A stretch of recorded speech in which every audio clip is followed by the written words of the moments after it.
Durante 20 años, mi madre tuvo una sola regla: no preguntar a dónde van tus hermanos pequeños. En su lecho de muerte, finalmente me lo contó.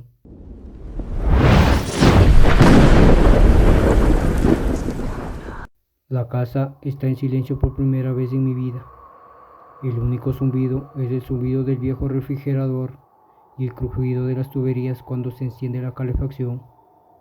Durante 28 años, siempre hubo otro sonido: el jadeo áspero de la respiración de mi madre, la tos constante y húmeda que puntuaba cada conversación, y el siseo bajo su tanque de oxígeno.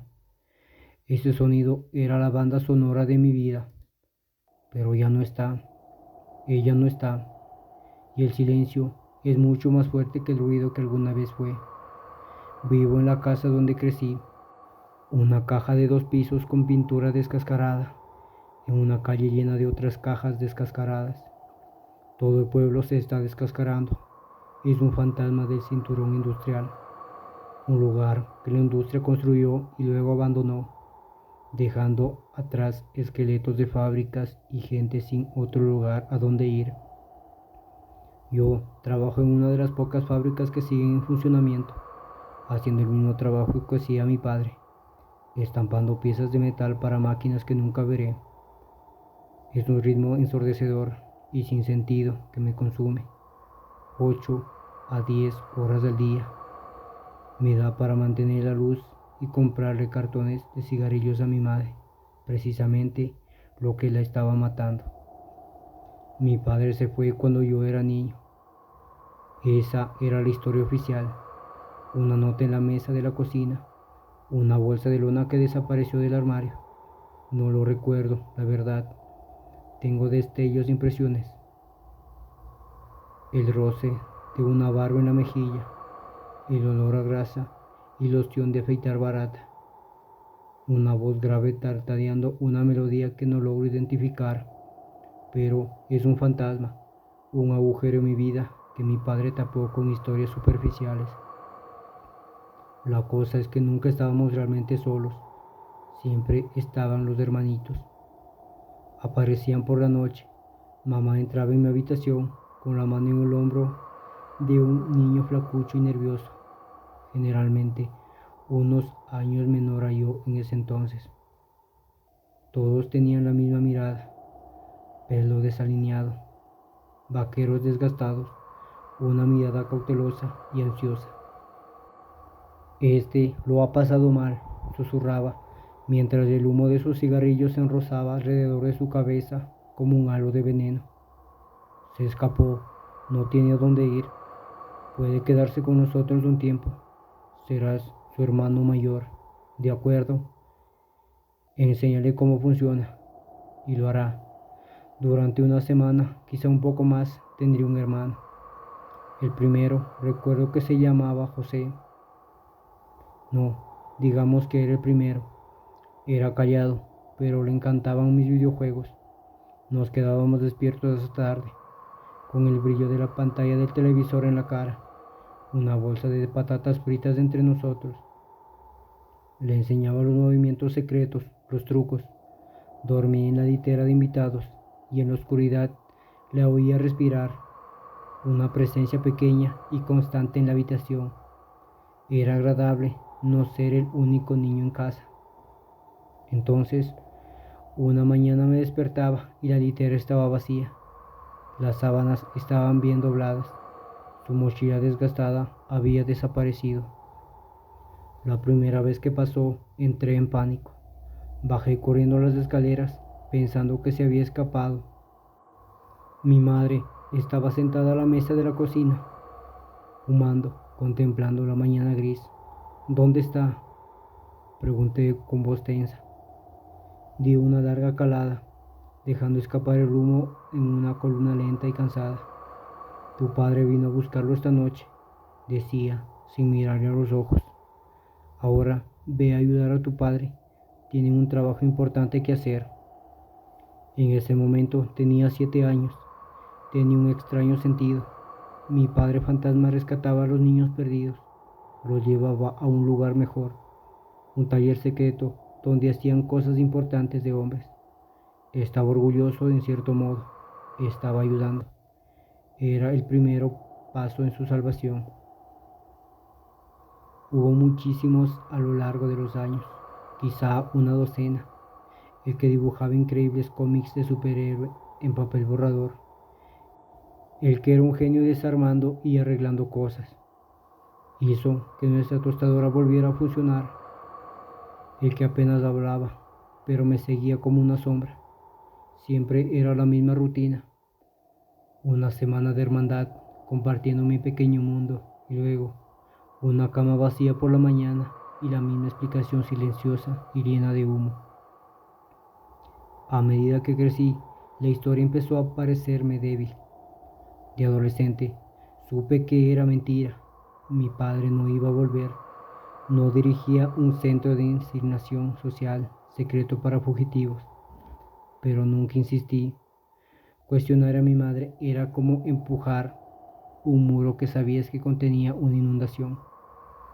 Había una fragilidad en ella, un terror profundo y persistente tras el velo de humo y cinismo.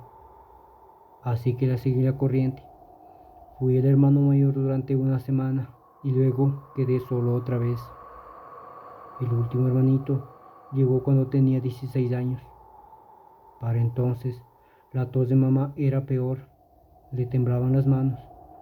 El chico era más duro que los demás, más astuto, hacía muchas preguntas, quería saber del sótano. ¿Qué hay ahí abajo?, preguntó una noche, señalando la puerta de la cocina. Solo un almacén y una habitación cerrada con llave, dije. Trastos. ¿Qué hay en la habitación cerrada con llave? Me quedé paralizado. Había una habitación en el sótano que siempre estaba cerrada con llave. Una puerta pesada de madera maciza con cerrojo. Mi mamá siempre decía que la llave se había perdido hace mucho tiempo, que estaba llena de viejos suministros químicos de mi abuelo, de sus aficiones, demasiado peligrosa para abrirla. No lo sé, le dije, nadie ha entrado ahí en años. Me miró fijamente con una mirada penetrante y evaluadora. Huele raro, creo que es el olor que viene de este sótano. Tenía razón, el dulzor tenue y empalagoso, como a flores podridas y carne vieja. A veces subía por debajo de la puerta. Simplemente nos acostumbramos. El olor de esa casa vieja.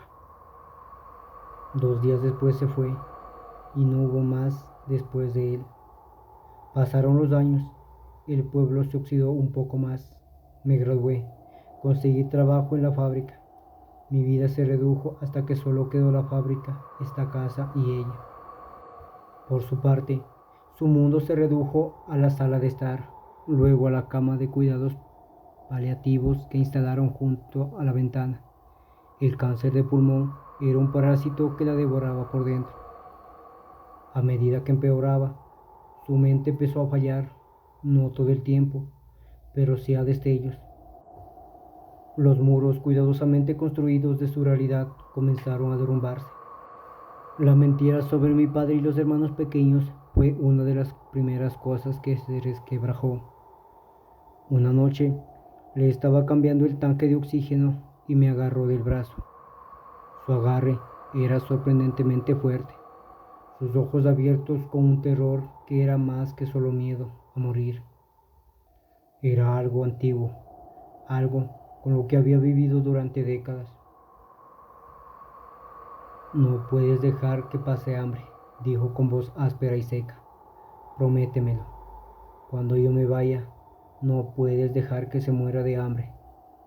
¿Quién, mamá?, pregunté con suavidad, asumiendo que estaba confundido. No hay nadie más aquí. Él susurró, con la mirada fija al suelo en el sótano. Ha sido tan paciente. Tiene mucha hambre. Se lo conté a la enfermera del hospicio. Ella sintió con compasión. Es común, dijo. Lucidez terminal, paranoia, demencia. Su cerebro se protege creando narrativas. Pero yo sentía que era más que eso. Sentía que una verdad que había estado conteniendo durante tanto tiempo finalmente estaba a punto de salir a la superficie, demasiado caliente para que la olla gritada de su mente pudiera contener. Impulsado por la necesidad que no podía nombrar, comencé a registrar la casa. Necesitaba un ancla, un pedazo del pasado real al que aferrarme. Fui al armario del pasillo, un lugar lleno de reliquias polvorientas y cosas olvidadas, y saqué los viejos álbumes de fotos. Me senté en el suelo, las páginas plastificadas crujieron al abrirlas. Allí estábamos, yo de bebé, mi madre joven y sonriente, sin las profundas arrugas de dolor grabadas alrededor de su boca, y mi padre, o donde debería haber estado mi padre. En todas las fotografías, su rostro había desaparecido, no solo tachado con un rotulador, sino arañado con meticulosa y violencia. Se había hecho un pequeño círculo en cada imagen, raspando la involución hasta el papel blanco, dejando un espacio en blanco, sin rasgos distintos, horrible, donde debería estar el rostro de un hombre. Se me heló la sangre. Era un secreto guardado deliberadamente. Me adentré al armario. Escondida bajo una pila de mantas viejas, encontré una caja de zapatos. Esta era pesada. Dentro estaba llena de recortes de periódico, amarillentos y quebradizos. Todos eran de pueblos vecinos, de un periódico de 10 años. Cada uno era un pequeño artículo sobre un niño desaparecido. Un niño de 10 que desapareció de un parque infantil. Un niño de 12 años que huyó de un hogar comunitario y nunca más fue visto. De un niño de 9 años que desapareció camino a casa desde la escuela. Empecé a extenderlos en el suelo con las manos temblorosas. Las fechas se alineaban más o menos con los recuerdos que tenía. Un recorte de la primavera de los 10 años, cuando tenía un hermano pequeño al que le encantaba dibujar. Otro del otoño a los 12, cuando el niño que arreglaba la tostadora se quedó con nosotros. Era un mosaico de niños robados y sus caras, impresas en blanco y negro granulado, se parecían mucho a los niños que recordaba, desalineados, desconfiados, perdidos. Tenía que saberlo. Tomé uno de los recortes y me acerqué a su cama. Ella estaba despierta, respirando con dificultad. El aire olía a enfermedad y mentol. Me arrodillé a su lado extendiéndole el papel amarillento. La foto era de un niño sonriente con un hueco entre los dientes. Mamá, susurré con la voz ronca. Lo recuerdo. Le gustaban mis cómics. Me dijiste que papá vino a buscarlo. Sus ojos se fijaron en el recorte y por un instante la niebla de la morfina y la enfermedad se disipó. Una lágrima espesa y lenta se abrió paso entre las arrugas de su mejilla. No habló. En cambio, su mano temblorosa hurgó en el cajón de su mesita de noche. Sacó algo y me lo puso. Era una vieja cinta de VHS, sin etiqueta. Mira esto, susurró, conteniendo la respiración. Sus dedos se aferraron a los míos, un manojo de ramitas frías. Después, no antes, entonces lo sabrás. Sus ojos se posaron en los míos y el terror que había visto antes regresó, crudo y absoluto. Ahora tienes que ser fuerte, tienes que tomar el control, tienes que alimentarlo. Esas fueron las últimas palabras que me dijo. Entró en coma esa noche y falleció 2 días después.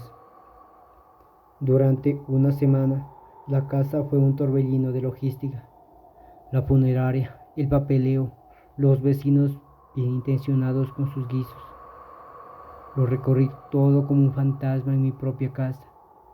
El silencio era una presencia pesada.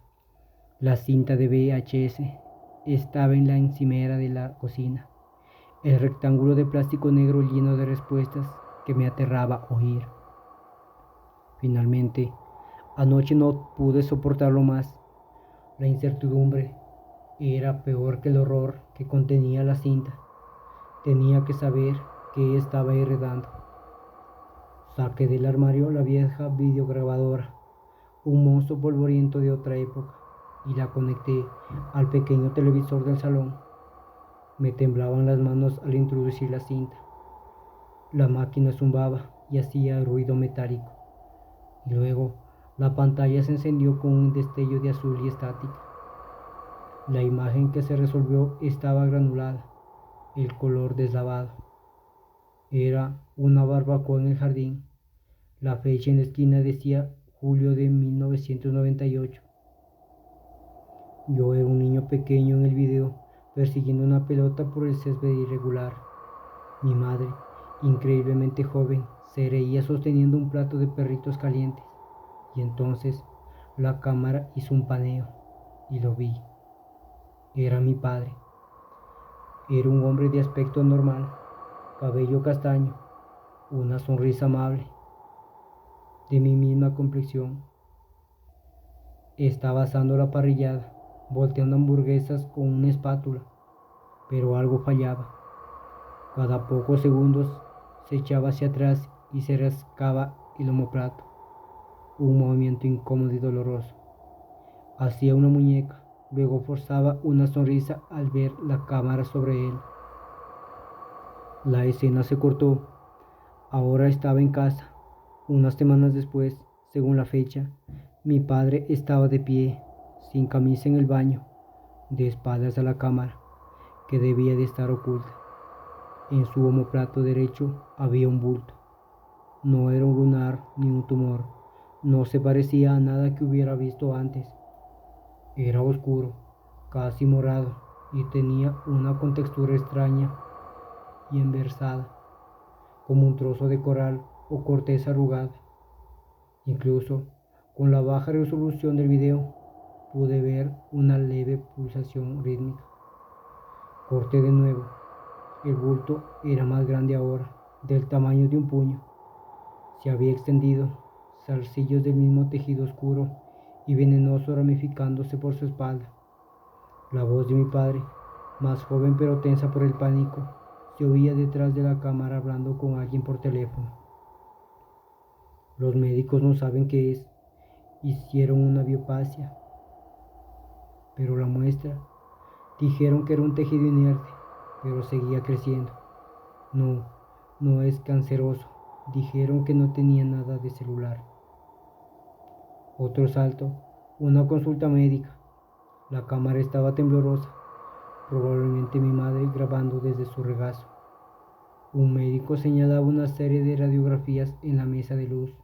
Como pueden ver, dijo el médico con voz clínico distante, no parece estar adherido al hueso ni a la estructura muscular. Es casi como si estuviera superpuesto. Nunca habíamos visto nada igual. Prolifera a un ritmo exponencial, pero no podemos identificar qué es. El cambio de escena final fue el más impugnante. La iluminación era deficiente. La habitación estaba iluminada con velas. Mis padres estaban en una habitación estrecha y desordenada que parecía la sala de un adivino de callejón. Una anciana con cara de manzana seca estaba sentada frente a ellos. El humo del incienso se extendía en espirales en el aire. No es una enfermedad, dijo la anciana con un susurro agudo. Es una semilla, un pasajero. Cayó de una estrella fría y encontró un lugar cálido donde enraizar. Come, crece. Eso es todo lo que se sabe. ¿Puedes extirparlo?, preguntó mi padre con la voz ronca por la desesperación. La anciana negó con la cabeza lentamente. Extirparlo es matarte. Ahora es parte de ti. Sus raíces están en tu sangre, en tu corazón. Te consumirá y cuando termine contigo, seguirá creciendo. Lo consumirá todo. ¿Qué podemos hacer?, la voz de mi padre suplicaba. Su hambre puede ser saciada, dijo la mística, con sus ojos oscuros brillando a la luz de las velas. Negocia con ella. necesita vida, no la vida a la que estás apegada, sino nueva, pequeñas ofrendas y ralentizará su crecimiento. La mantendrá latente. ¿Alimentas a uno solo o se alimentará de muchos? El video se cortó a estática, pero el audio continuó. Era la voz de mi madre, ya mayor, grabada sobre su estática. Una narración, una confesión. Él no lo haría, dijo con la voz plana y muerta, la voz que había reconocido toda mi vida. Tu padre era un buen hombre. Dijo que prefería morir y lo hizo. El crecimiento lo dominó. No solo lo cubrió, sino que lo absorbió, lo cambió, pero seguía siendo él allí dentro. En lugar, y seguía hambriento, siguió creciendo. Había llenado la casa, la calle, el pueblo. La anciana tenía razón, así que tomé una decisión. Lo guardé en el sótano, cerré la puerta con llave y lo alimenté. Elegí. Miré la mesita de noche por donde ella había pasado.